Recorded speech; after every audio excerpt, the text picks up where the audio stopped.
അപ്പു, നീ വരണുണ്ടോ? ഞാൻ പോവാ. നിക്ക് ചേച്ചി, ദാ വന്നു. കുട്ടികളെ, പാത്രം എടുത്തോ? ഒന്നും മറന്നില്ലാലോ? ഇല്ല, പോട്ടെ മുത്തശ്ശി.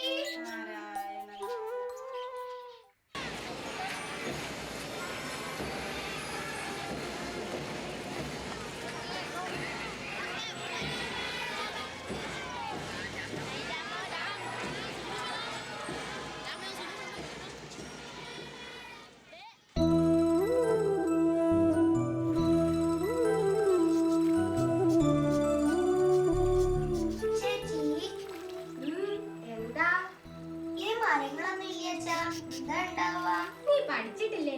മരങ്ങളില്ലെങ്കിൽ നമുക്ക് പ്രാണവായു ഉണ്ടാവില്ല, വെള്ളം ഉണ്ടാവില്ല. ഈ മരങ്ങളും കാടുകളും ഒക്കെയാ നമ്മളെ പോറ്റുന്നത്. അപ്പൊ ചേച്ചി, ഇവിടെ കാടുള്ളത് കൊണ്ടല്ലേ നമുക്ക് കാട്ടാനെ പിടിക്കേണ്ടി വരുന്നത്? അപ്പോഴോ? എന്റെ അപ്പൂ, നമ്മൾ അങ്ങനെ ഒന്നും വിചാരിക്കരുത്. അവരും നമ്മളെ പോലെ ഈ ഭൂമിയിലെ അംഗങ്ങൾ. നമ്മളായിട്ട് ആരും ഉപദ്രവിക്കരുത്.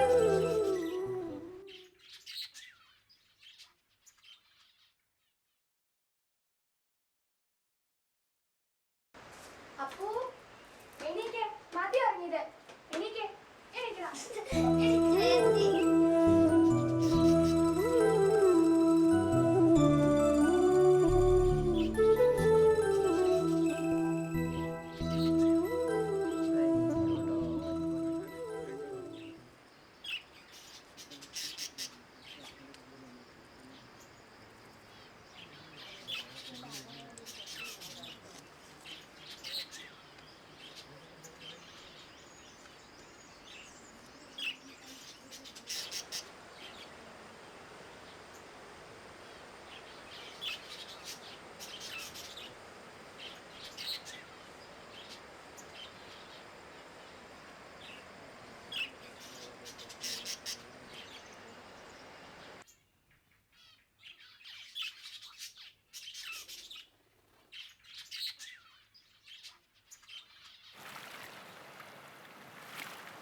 ഹായ്, എത്ര രസമായി മീനുകളെ കാണാൻ. പേടിക്കണ്ടാട്ടോ, ഞാൻ നിങ്ങളെ ഉപദ്രവിക്കില്ല.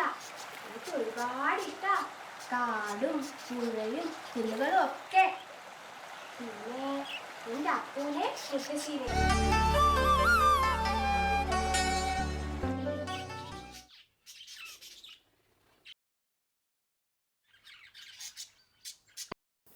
അപ്പൂ, ദേ ഇങ്ങ് വന്നേ, ഒരു സൂത്രം കാട്ടിത്തരാ. എന്താ ചേച്ചി? ദേടാ നോക്കിയേ, നമ്മുടെ ചിണ്ടൻ മരത്തേല് ദേ ഒരു പക്ഷിയുടെ കൂട്. എവിടെ? ഹായ്, നിക്ക് ചേച്ചി, ഞാനൊന്ന് നോക്കട്ടെ. ഇറങ്ങണ താഴെ. നിന്നോട് ഞാൻ പറഞ്ഞു, എല്ലാവരും നമ്മളെ പോലാന്ന്. പാവം ആ പക്ഷി. ഇനി എന്നും അതിവിടെ വരും.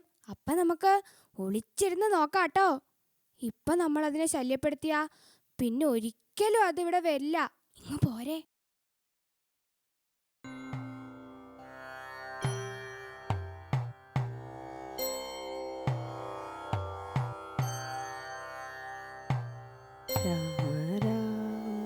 രാമ രാമ രാമ രാമ പാഹി മാം രാമപാദം ചരണേ മുകുന്ദ രാമ പാഹിയോ.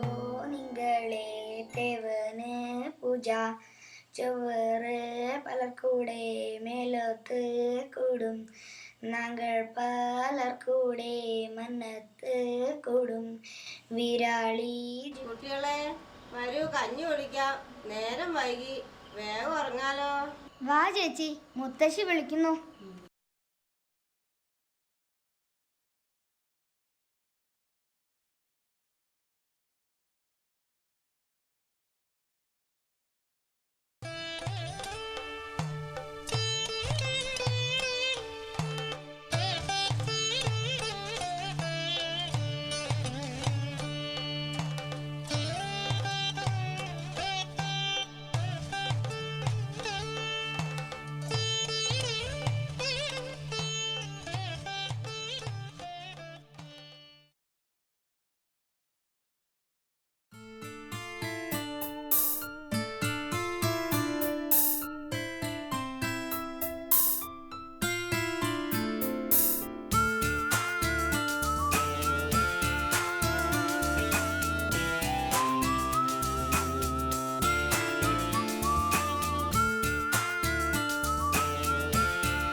പാട്ടിനും പടം വരയ്ക്കും എനിക്കത്ര ഒന്നാം സമ്മാനം.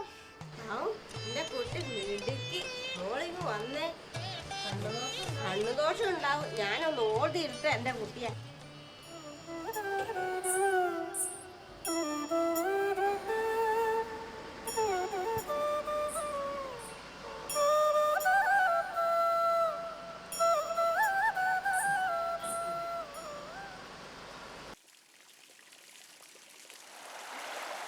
നീ ചിന്തിച്ചിട്ടുണ്ടോ അപ്പു നഗരത്തെ കുറിച്ച്? അവിടെ നല്ല രസാത്രേ. കരണ്ടും വണ്ടികളും നല്ല വീടുകളും ഒക്കെ ഉണ്ടെന്ന് ഞങ്ങളുടെ സാമൂഹ്യ സാറ് പറഞ്ഞിട്ടുണ്ട്. നമുക്കും അങ്ങോട്ട് പോകാം ചേച്ചി. അതിപ്പോ എങ്ങനെയാ? സ്വപ്നം കാണാനല്ലാതെ.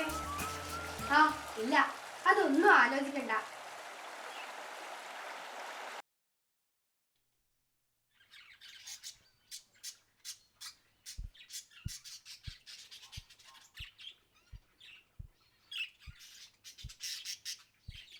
അതെ, ഇത് തന്നെയാ വീട്. ആരാ? എനിക്ക് മനസ്സിലായില്ലാലോ. ഞാൻ ലക്ഷ്മിയുടെ കണക്കധ്യാപകനാണ്, രാമൻ. ഇത് പഠിക്കലെ കൃഷ്ണമേനോ. കയറി ഇരിക്ക. കുട്ടിയോട് തൊടിയിലാണേ, വിളിക്കാം. അമ്മയ്ക്ക് ഓർമ്മയുണ്ടോ എന്നെ? പിന്നെ ഇല്ലാണ്ട്. കുട്ടിയുടെ അമ്മയും ഞാനും ഒക്കെ വലിയ ചങ്ങാതിമാരായിരുന്നു. വിശന്ന് കൊണ്ട് മുറുക്കി കൊടുക്കുമ്പോ ഒരു പിടി കഞ്ഞി കിട്ടിയിട്ടുണ്ടെങ്കിൽ അത് കുഞ്ഞുമാളുവിന്റെ കയ്യിൽ നിന്ന് തന്നെയാ. കുട്ടികളെ ഇങ്ങോട്ട് വരിക. ഇതാരാ വന്നിരിക്കണെന്ന് നോക്കിയേ.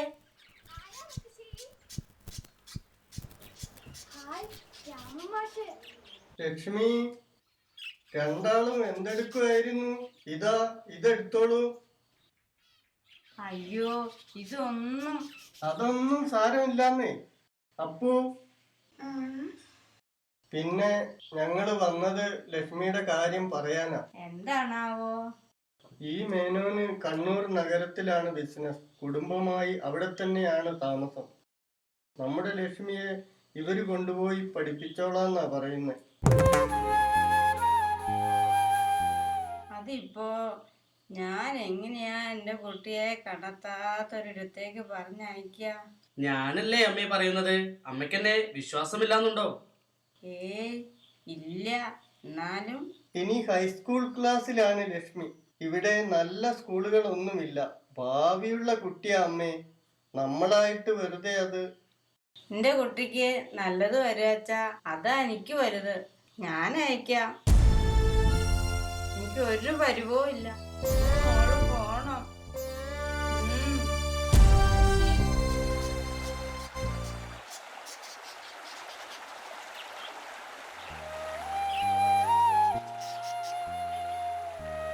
ഞാൻ പോവാ. ഞാൻ സ്വപ്നം കണ്ടതുപോലെ ഇപ്പൊ എനിക്കൊരവസരം വന്നു. പട്ടണത്തിലെ വലിയ സ്കൂളിൽ പഠിച്ച് അവിടെ വളരാനേ.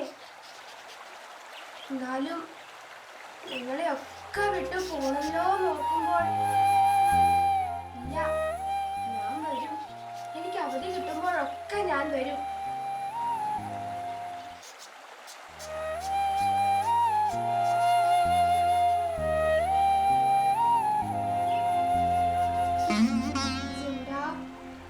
ഞാൻ പോവാടാ. ഞാൻ പറഞ്ഞിട്ടില്ല എനിക്ക് പട്ടണത്തിൽ പോണെന്ന്. അതിപ്പോ നടക്കാൻ പോകുന്നു. നിനക്ക് സങ്കടമുണ്ടോ? ഇല്ല, മറക്കില്ല. ഞാൻ വരും.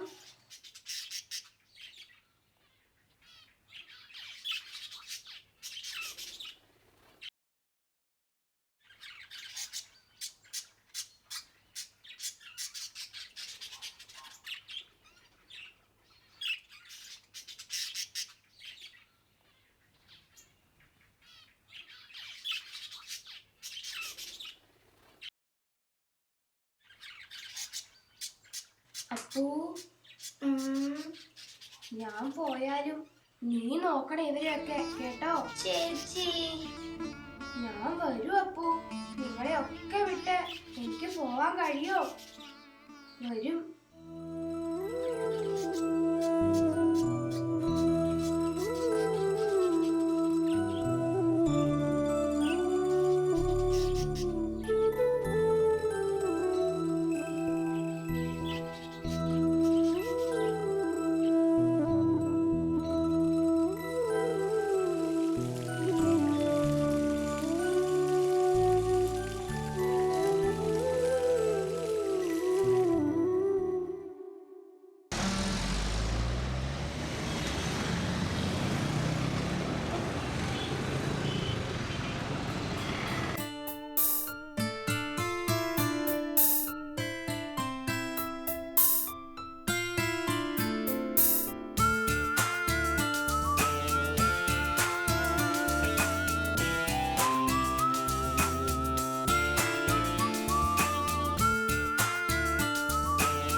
തലോടി വീണ്ടും തൈത്തെന്നൽ കോരിത്തരിച്ചു നിന്നു.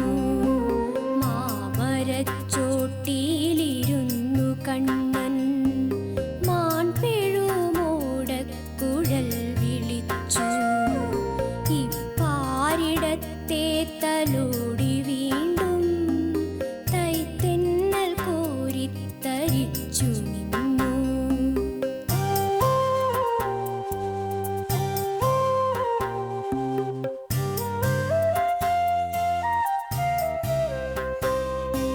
കാതോർത്തിരുന്നു തരുനിരകൾ കാലികൾ സർവചരാചരങ്ങൾ മാതൃവാത്സല്യം നുകർന്നു വത്സജാലങ്ങളം മിഞ്ഞയുണ്ടു നിൽക്കേ. മാതൃവാത്സല്യം നുകർന്നു വത്സജാലങ്ങളം മിഞ്ഞയുണ്ടു നിൽക്കേ. എന്റെ ആകാശം, പുഴ, മരങ്ങൾ എല്ലാം എല്ലാം എവിടെ?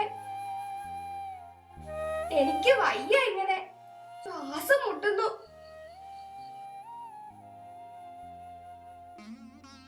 എന്റെ വീട്, അപ്പു, മുത്തശ്ശി, പൊടിമീനുകൾ, ചിണ്ടൻ.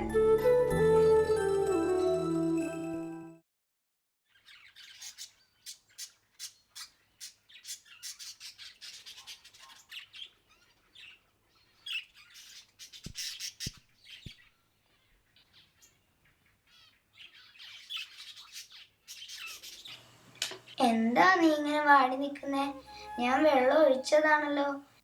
ചേച്ചി അറിഞ്ഞ വലിയ സങ്കടമാവും.